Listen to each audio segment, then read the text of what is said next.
Hello and welcome to this special edition of Market Masters. Known for their skin in the game philosophy, PPFAS has built a reputation for transparency, patience and conviction-led investing.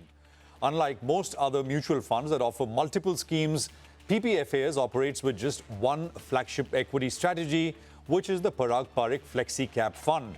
This, I imagine, does greatly simplify the choice for investors and simplifies things for the fund team in their investing as well.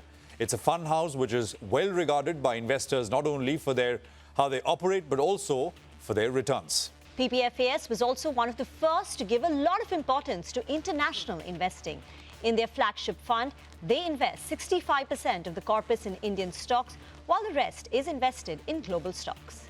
Well, today we will be speaking with the fund managers at PPFAS Mutual Fund. So let's welcome in Rajeev Thakkar, who is the Chief Investment Officer, Raunak, Onkar, who is the Co-Fund Manager, Equity and Head of Research, and Raj Mehta, who is Fund Manager, Debt. Gentlemen, great to have all of you with us here. Thank you very much. And lovely that we can do this at a critical time for the markets. Rajeev, let me start with you. When one looks at what you've been doing, one thing which stands out is the amount of cash that you're sitting on, which is about a little over 20%, about 22% or so. And this is higher as compared to, say, September last year, even December, the end of December 2024. Just contextualize this for us. Does that reflect a view on the markets, a cautious view on the markets, or, this is just a function of market gyrations? So, we've had a consistent stance that most of the time we don't have a very clear view on the market, especially in the near term. Our objective is to deploy the money that has been given to us in, let's say, 25, 30, 35 stocks. And as long as we can find those at attractive valuations and have a reasonable spread over sectors and not be excessively weighted in one or two companies or one or two sectors, we would be happy to deploy. What happens is when the valuations shoot up, as was the case last year, that the opportunities are hard to come by. And that's where the cash starts building up. About the question of the cash going up in, let's say, February as compared to late 24, what happens is when equity prices go down, the cash and money market instruments don't go down in value. So automatically the percentage looks higher. It's not that we have been selling more than we have been buying. On a net basis, most days we are buyers in the market. But given that opportunities are tough to come by, there has been some build-up in cash. After the fall that we saw in 25, of course, opportunities have started coming in, and we are looking at other opportunities apart from the stocks that we already own. And I'm hoping that we'll soon be able to deploy if attractive opportunities come our way. Rajeev, just one question. Do you think, and this is I know, you don't want to commit yourself in the near term, and that's perfectly understandable, but do you think a price bottom after the correction that we've seen is in place? Price-wise, we've seen that low below that just under 22,000, and that will hold now. So, see, we could toss a coin and judge whether we are at the bottom or markets will be up or down. But let me give you some data points that I am watching and which would give some inkling of where I see at least on a valuation perspective or from the demand supply side kind of readings that we are getting. So recently there were, I think, money control at this event where there was a panel discussion on the IPO market. Now, a number like 5 lakh crores was spoken about. That is the kind of fundraising that is expected from the market. So this is not a small number. At the same time, regular supply keeps coming because ESOPs get exercised, those employees sell shares in the market, QIPs and rights issues keep happening. The older shares which are issued and which are under lock-in, those come out of lock-in and people sell. Also in terms of the valuation parameters, although we are better valued now than we were, let's say 3-4 months back, but are we at cheap valuation levels? Answer is no. Is there still froth in large pockets of the market? I think the answer would be yes. So bottoming out will happen, I think, stock by stock and sector by sector, rather than the overall market bottoming out. So you could have this strange situation where some stocks look attractive and people will start buying them and they could stabilize or start moving up. At the same time, segments which are very, very frothy could see a sustained price correction over a point of time. So we'll get to where perhaps we've seen a bottom and where there is still some froth in just a bit. But let me also welcome Raunak and Raj into the conversation now. Raunak, so since you all invest about 35% of your corpus internationally, now the question is, has US markets hit a peak? Chinese tech stocks like BYD or DeepSeek have questioned US exceptionalism. You visited China very recently, I think at the beginning of this year. So first, give us your thoughts on the US mega cap stocks. Have they hit a peak? What happens to US exceptionalism? And then US versus China. Thanks, Reema. Just to give you a correct data point, the overall exposure for the foreign stocks in the portfolio in FlexiCap fund is about 12%. The 35% limit you mentioned is the overall regulatory limit up to which we can invest. And at peak times, we have been somewhere close to about 30% of the fund. But I think since February 22, RBI restrictions have come across to all the AMCs that we cannot repatriate new funds to invest in global stocks. That percentage has been coming down for us as more and more fresh investments have been going into domestic equities. So that's the reason why the percentage is at about 12% for the international stocks. To come back to your question on the US mega caps, so we own 4 of them. We own Amazon, Microsoft, Alphabet, and Meta. And when we bought these companies, the idea was to get a cross-section of different segments in the US tech space. And if you look at technology as a whole, we would like to invest in technology-enabled companies, and they also have their own technology products that they sell. So here we see digital advertising as a space where there's a very strong tailwind of operations growth over a period of time, and that segment also is taking market share from traditional media in many parts of the world. So that segment has been growing well, and these companies have been demonstrating very well. A large portion of Meta's revenue comes from digital advertising platform that they run. A large portion of Alphabet's revenue, Google's revenue, comes from the digital platform that they run.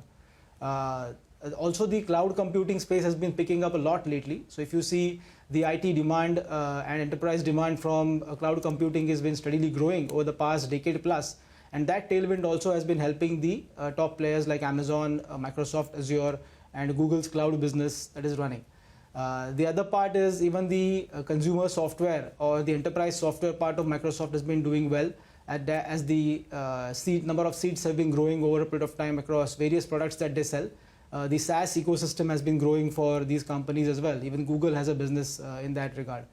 And if you look at the overall e-commerce penetration in global markets, especially in developed markets, that penetration also has been increasing over a period of time, benefiting an online retailer like Amazon, which also has a third-party seller business. So these are all great tailwinds to have to participate in over a long period of time. And what interestingly happens is these businesses generate so much cash flow that these cash flows can be deployed into R&D for new research, for any other optionality that we can get, which is not something we are paying for, but we are essentially participating in a successful business which is generating operating cash which can be redeployed into interesting opportunities. So that's what's happening in some of the areas. And you mentioned about China and the ecosystem over there. So my visit was in October last year, and the whole idea was to see how the technology ecosystem for electric vehicles has been growing over there, and got a good small cross-section of companies to understand what is happening. And it's very different from what is happening even in the West, developed markets, and even our country for that matter. So I think a lot of businesses in the short run might underappreciate the importance of R&D, but in long run the R&D really helps to scale up efforts and have a optionality of different businesses that they can run. Have you invested in China, Raunak? We haven't been. I think from international investors' point of view, China is a very difficult market to invest in. Not because there's a lack of opportunity and valuations are interesting, but The way outside investors invest in China is through something called as a variable interest entity, and these are holding companies listed out of places like Cayman or any offshore countries, and these are the ways outside investors or non-Chinese investors can invest in technology sector in China. So that is a big challenge because you don't get the direct underlying holding for these companies to invest in. So far it has worked. Over the past 30 years this concept has worked. But it's a very one-off kind of a situation where you're not directly owning something, when you have to buy a piece of paper which says that, hey, this is a way you can invest in a country where the regulations and restrictions on the stock market or some of sectors are very difficult to come by. Raj, US economy, there is considerable fear of it slowing down. There is talk of fear of a recession or stagflation. You look at the macros very closely. Is that a big risk globally?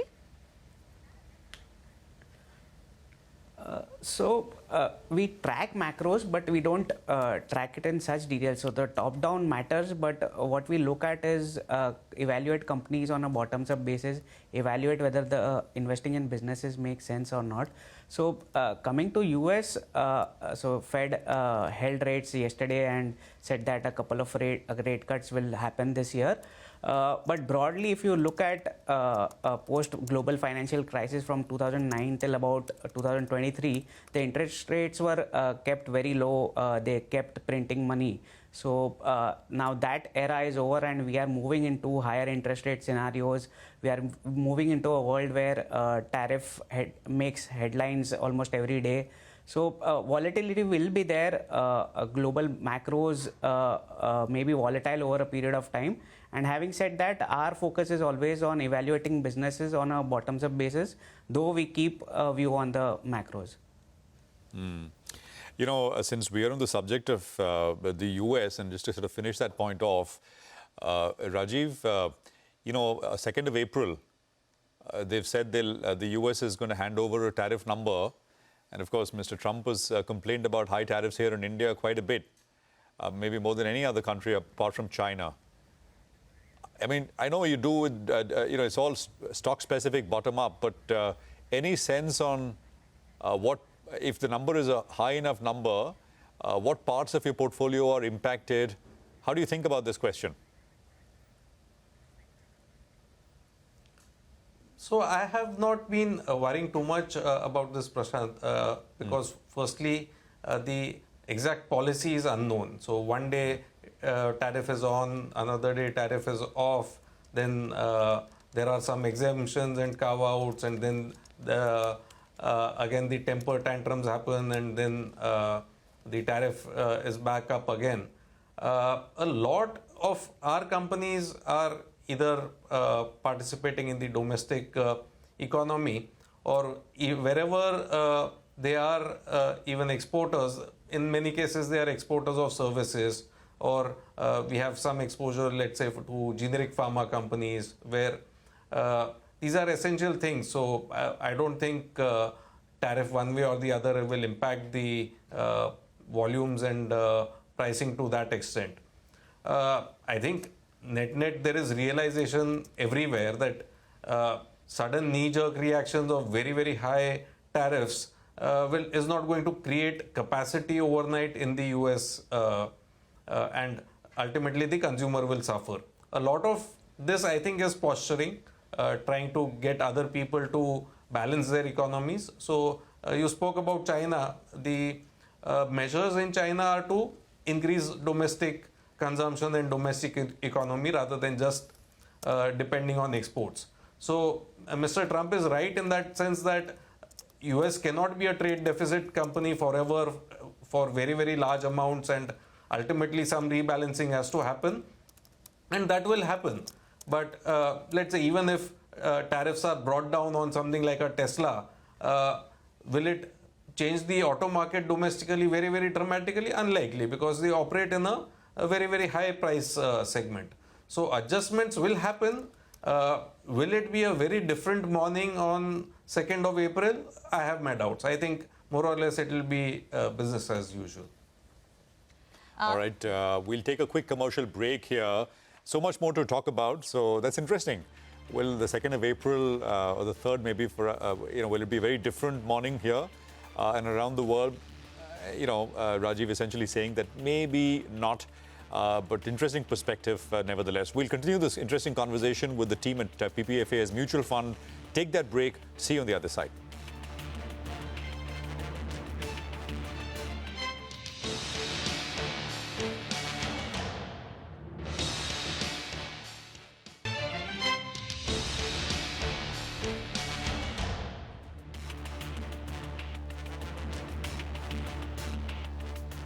Welcome back. You're watching our special show, Market Masters, and we're in conversation with the top team at PPFAS Mutual Fund, Rajeev Thakkar, Raunak, Onkar, and Mehta.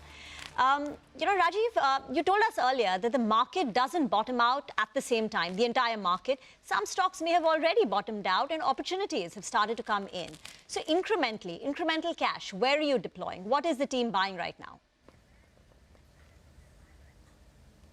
So far the buying has been in spaces where we already own positions. So for a long time we have been liking the banking and financial services names. So we have been owning 4 private sector banks, and those have been things that we have been buying. We have been, as would be seen from our February portfolio disclosures, we have added positions in some of the auto names that we have, or the public sector companies that we own, or in the pharma companies that we own. Largely it's been the same names. In December and Jan we added a couple of new names to the portfolio, but those are the places where we have been deploying. Financials. What about IT, Rajeev? Is that an area you like? It's a bit of a non-consensus view. So in IT, there are multiple reasons to be concerned about, but at the same time, longer term, these companies have been well governed and have been generating a lot of cash flow, etc. So one of the big concerns in IT has been around this role of AI in coding, and how much of an impact there will be on the number of people required and the IT budgets of various companies. That has been one area of concern. The other area of concern has been this accelerating trend of large foreign companies setting up their global capacity centers in India and directly employing people rather than going through the listed IT companies. And the third, of course, has been this new regime change in the US, and what will that do to visas and offshoring and things like that. So various concerns have been there. However, the companies in India have had a track record of managing various challenging environments. So we are neither too optimistic on this space, nor are we completely down and out. It's somewhat of a neutral stance here. Raunak, what has made you all incrementally more bullish on autos, PSUs and pharma? These are the 3 sectors apart from financials, which is pretty much a consensus on account of valuations. But what has made you incrementally more bullish in the month of February? So in the auto space, if you look at the domestic auto market, it's in fact a very small market compared to some of the global markets. In a country of size of India, we have a very low auto penetration. That has been the longer term trend which has been captured by some of the domestic players who have built the manufacturing capability in India. They understand the domestic market very well and what kind of products are being bought by Indians. These kind of products are launched by these companies. Whereas if you've seen many of the foreign companies in India, they've not been able to scale except for one player at a meaningful rate in our country, because it's a very cost conscious and a feature conscious market.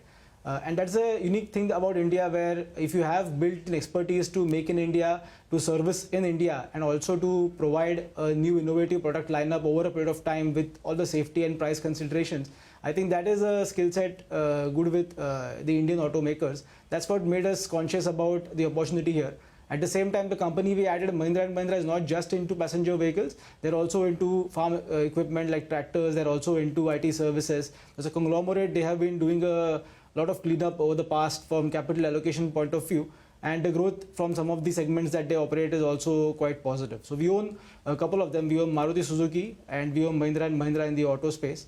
In the pharma space, Reema, essentially it's a basket of pharma stocks. It's not a sector where we are bullish on a particular company, but the way we have been buying these companies is on the back of the tailwind of generic drugs exporting over a long period of time. And India has a capacity and capability of marketing and selling these drugs across the world. And they also cater to the domestic market, which is also growing at a faster rate. So these trends, if you combine across multiple companies, we don't need to pick a single company where the risk of FDA warnings or import alerts can hamper their profitability. But if you build a basket of such companies who have similar characteristics, a good balance sheet strength, capability of marketing across the world and even domestically, I think these companies provide a good diversified way of investing in pharma space. Got that. Rajeev, you used to own Indraprastha Gas, right? But I think you sold that name when the APM gas allocation rules were changed. But cities still do need gas distribution, right? It's still how are you thinking about that space? Stocks, of course, have corrected quite a bit. Sure, Prashant. So there have been 2 or 3 points which create a lot of uncertainty. One, of course, is the APM gas allocation. The other was around how much profits these companies should be allowed to make. So there were statements from the regulator and from the minister. So that again creates this uncertainty and overhang. The third important thing, since you mentioned specifically Indraprastha Gas, not that we own it or we have any strong view about it, but again, in the media, there have been statements from various authorities saying they want to convert the transportation market in the National Capital Region to electric vehicles soon, so that the pollution levels come under control. Now, that directly hits at the large CNG market in which this company operates. So I have no idea as to when these things will happen, or is the stock attractive enough to buy or not. I don't have a specific view on that, but there are these few factors which are an overhang on the overall environment. So much change and so much disruption, right? I mean, you own, I think you do own Mahindra & Mahindra in your portfolio, and they are partnered with BYD for their batteries, I think. And BYD yesterday came out with this 5-minute battery charging system. Time taken equal to sort of filling up your car with petrol or diesel. I mean, so it kind of could be an inflection point. But again, I mean, what does that do?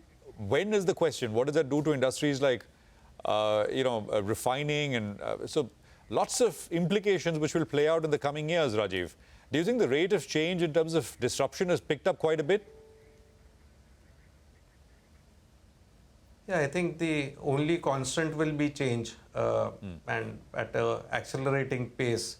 So we have seen this in the way people transact. So the whole UPI and the fintech ecosystem that has come about, the e-commerce, quick commerce, the gig economy, ride hailing, transportation of energy, transportation shifting from internal combustion to EVs, the energy use itself, the pickup in solar and wind over the fossil fuel led power generation. So plenty of change. As you rightly said, one will have to arrive at judgments in terms of which are the companies which will be able to make the transition and which are the companies which will fall by the wayside, and at what pace the transition will happen.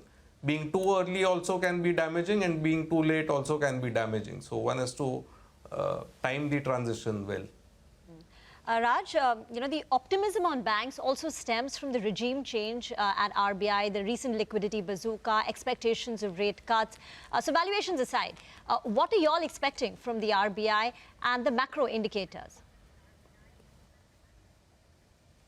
So very difficult to predict what the RBI will do, but broadly, if you see the measures that they have taken to improve liquidity, be it open market operations or be it dollar-rupee swaps, From an inverted yield curve, we have moved to a flatter yield curve now. So the shorter term rates have moved down a little bit. But going forward, we expect the short-term rates to move down a little more, whether it will happen in the next monetary policy or after that. But in the calendar year 25, we expect the short-term rates to be softer than where they are right now. And it will move to a more of a normal yield curve that it used to be 2 years back. So that's where we see the interest rates moving. Okay, well, more questions, but as always, we are paucity of time. Raj, Raunak and Rajeev, thank you very much, all three of you, for sitting down with us here at CNBC-TV18. An interesting conversation. I hope the one of many that we will have over the sort of coming months and years as we track the changes in many of these industries that we discussed. Thank you very much for being here on this program. We'll take a quick commercial break here. We continue with the regular programming on the other side. Stay tuned.